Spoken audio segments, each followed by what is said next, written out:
revista Transversalizando Percepções por Liberdade de Gênero. Hoje estamos lançando a nossa revista e para darmos início a esse lançamento, nós vamos receber a deputada Erika Hilton falando sobre a igualdade nas relações sociais e vamos tratar as questões polêmicas sobre a violência de gênero em todas as suas vertentes. Estamos aqui com a nossa queridíssima deputada Erika Hilton, a mulher mais votada na última eleição para vereadora e hoje uma das maiores lideranças do movimento social no parlamento. Temos o orgulho de recebê-la. Deputada, eu gostaria que você falasse já sobre os seus projetos.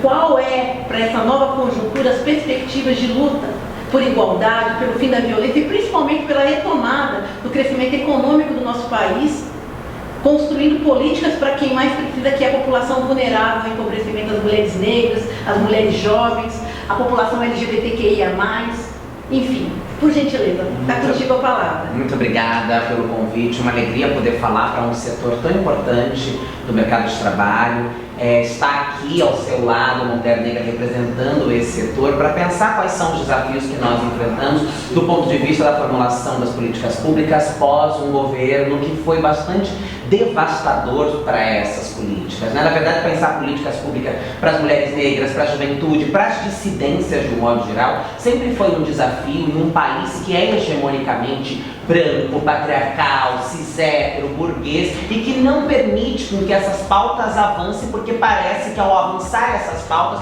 essas pessoas estariam perdendo seus espaços, seus direitos, quando na verdade o avanço dessas pautas significa uma melhor harmonia no conjunto da sociedade. Então eu acho que o maior desafio que nós temos enfrentado neste momento, primeiro é a ruptura com a polarização do Brasil. O Brasil foi muito polarizado e nós precisamos repactuar as pessoas, repactuar o país, para que as pessoas compreendam que nós vivemos na mesma nação e que esta nação é majoritariamente negra, que esta nação é majoritariamente feminina, que esta nação precisa dessas políticas para avançar, para se tornar uma nação de qualidade. Quais políticas são essas? São políticas de empregabilidade, são políticas de enfrentamento à violência, são políticas de mecanismos de educação para que as pessoas tenham melhores oportunidades e possam romper com os espectros da marginalidade, da miséria, da pobreza. São políticas de enfrentamento à fome, à ausência de moradia, que tem aumentado ainda mais, aumentou com a pandemia, mas com a gestão econômica ruim do governo Bolsonaro, levando a população negra, a comunidade LGBTQIA+, os mais pobres em situação de vulnerabilidade. São políticas de enfrentamento às crises climáticas, que atingem na primeira ordem do dia a população pobre, a população da periferia, a população de áreas de riscos de encostas. Essas são as nossas políticas prioritárias. São políticas de inserção dentro das universidades públicas, como por exemplo, cota para a população trans e travestis. Então são muitas políticas que têm a ver com dignidade, que têm a ver com cidadania, que têm a ver com pertencimento humano, porque muitas vezes esses indivíduos são tratados na sociedade, o nosso corpo é tratado pela sociedade como um corpo abjeto, como um corpo menos humano. E o conjunto de políticas públicas que nós vamos tratando são políticas públicas para trazer cidadania e dignidade a estes grupos que são muitas vezes diminuídos nas suas humanidades. Maravilha. Deputada, o Brasil ele possui o maior bioma do mundo.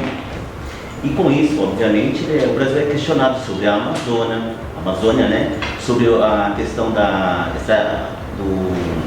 morte dos indígenas e até mesmo do entretenimento de tudo que há dentro da Amazônia. O que o parlamento ele pode contribuir juntamente com o governo federal para que possa ter a preservação da maior riqueza natural que nós temos, biodiversidade, e também dos povos nativos que lá existem, né?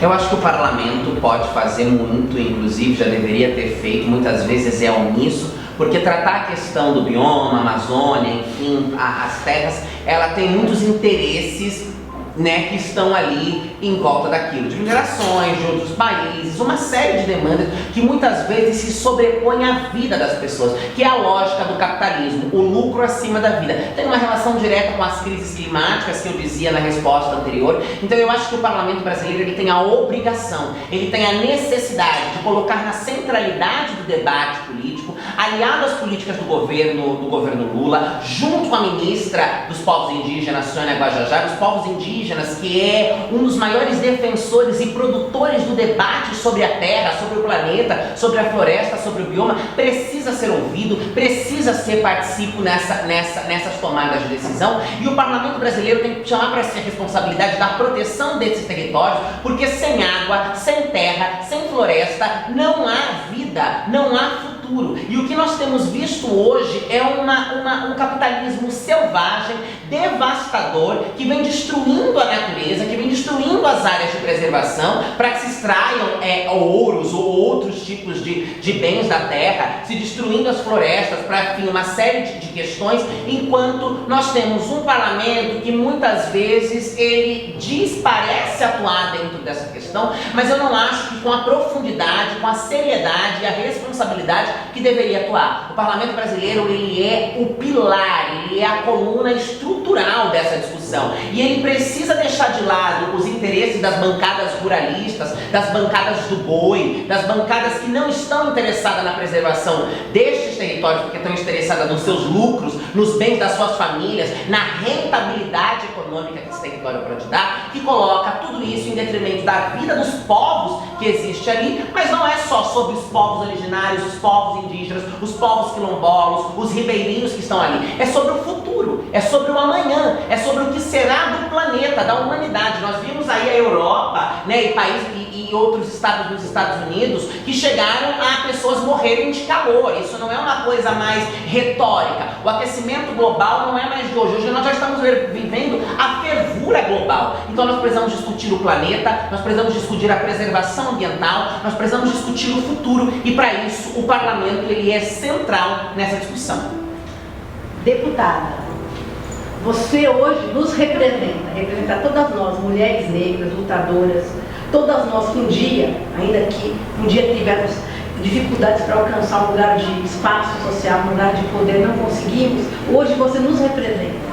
E como nossa representante, qual é o recado que você pode mandar para milhões e milhões de mulheres LGBTQIA+, mulheres negras, mulheres pobres, mulheres lutadoras, que esperam, através da sua luta, alcançar um futuro melhor?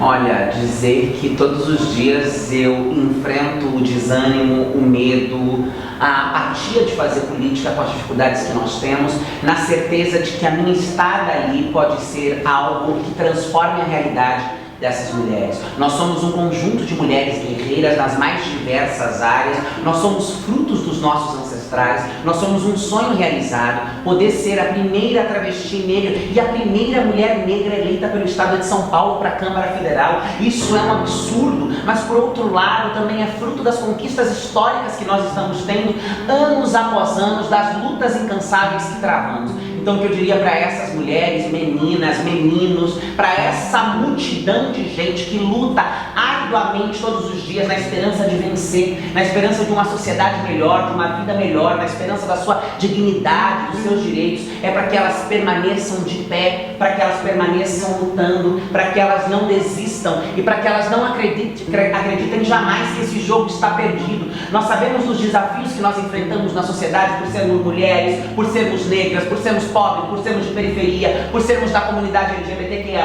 por sermos da classe trabalhadora, uma série de demarcadores sociais que marcam o nosso corpo e marcam o nosso corpo para a opressão, para a vulnerabilidade, para a ausência de políticas, mas é só a nossa organização, é só a nossa luta, é só a nossa mobilização, a nossa perseverança que é capaz de mudar as histórias. A minha história de vida é marcada pelo abandono, pela miséria, pela pobreza. Eu sou expulsa da minha casa, eu vou viver da prostituição, como acontece com a maioria de nós na adolescência, e eu resisti. Eu acreditei que antes de mim muitas outras pessoas lutaram e que fazia parte de mim também continuar lutando para que nós juntas e coletivamente, não será a deputada Érica Hilton que irá construir uma sociedade melhor. Eu faço a minha parte dentro de um espaço micro, somos nós coletivamente, conjuntamente, cada qual a sua área de atuação, cada qual a sua maneira. Não existe um trabalho maior ou menor do que o outro na construção de uma sociedade melhor para esses indivíduos. Todos nós estamos lutando incansavelmente todos os dias, acreditando que é possível sim consolidar uma sociedade melhor. Então resistam, persistam, continuem, afronte o sistema que nos quer calada, que nos quer cabisbaixa, que nos quer morta. Mostre que estamos viva, que estamos de pé e que mesmo diante de todo o cenário de violência, crueldade e devastação, nós seguimos produzindo um amanhã melhor. Nós seguimos produzindo a possibilidade de um futuro diferente do que foi o passado e do que é o presente, porque é somente nós, unidas, fortalecidas, juntas, de mão dadas, separando aquilo que nos diferencia e nos unindo por aquilo que nos aproxima, que conseguiremos avançar e construir uma sociedade melhor. Então sigam firmes, sigam na luta, acreditem na mudança, acreditem na transformação e todos os dias nós estamos colocando um tijolinho. As coisas demoram para mudar, elas não mudam da noite pro dia, mas se nós olharmos para o passado, nós já vamos conseguir compreender o tanto de coisa que nós já mudamos. E eu tenho certeza que se continuarmos unidas, cada qual a seu modo, a sua maneira, na sua área, o futuro ainda será muito melhor do que hoje. Muito bom, muito bom. Eu quero agradecer a deputada. Imagina, que prazer. É uma honra tê-la aqui, uma Muito honra obrigada. enorme para nós todas. Hoje, milhões e milhões de trabalhadoras LGBTQIA+, mulheres negras, estão juntamente comigo, felizes, orgulhosas de tê-la como nossa representante. Uma honra para mim também. Muito obrigada, muito obrigada.